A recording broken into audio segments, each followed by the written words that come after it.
சென்னை பழைய வண்ணாரப்பேட்டையில் மாநகர பேருந்து மோதி இளைஞர் உயிரிழந்த சம்பவம் சோகத்தை ஏற்படுத்தியுள்ளது. இதுகுறித்த கூடுதல் தகவல்களை செய்தியாளர் நிர்மல் வழங்கிட கேட்கலாம். நிர்மல், வணக்கம். விபத்து தொடர்பான தகவல்களை பகிர்ந்துக்கோங்க. வணக்கம். சென்னை பழைய வண்ணாரப்பேட்டை ஜெயராமன் தெரு பகுதியைச் சேர்ந்தவர் ஜியாவுல்லா. இவர் தனியார் இன்டர்நெட் கனெக்ஷன் வழங்கும் வேலை செய்து வருகிறார்.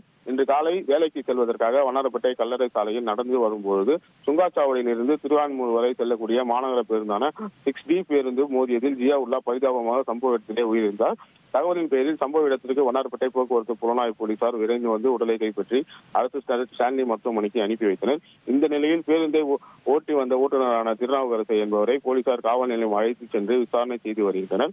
நடந்து சென்ற ஒருவர் மீது பேருந்து மோதி உயிரிழந்த சம்பவத்தில் அங்கிருந்த பொதுமக்கள் மாநகர பேருந்து ஓட்டுநரையும் மற்றும் நடத்துனரையும் சூழ்ந்து கொண்டு வாக்குவாதத்தில் ஈடுபட்டனர். பேருந்து மோதக்கூடிய சிசிடிவி காட்சிகள் தற்போது வெளியாகி பரபரப்பை ஏற்படுத்தியிருக்கிறது.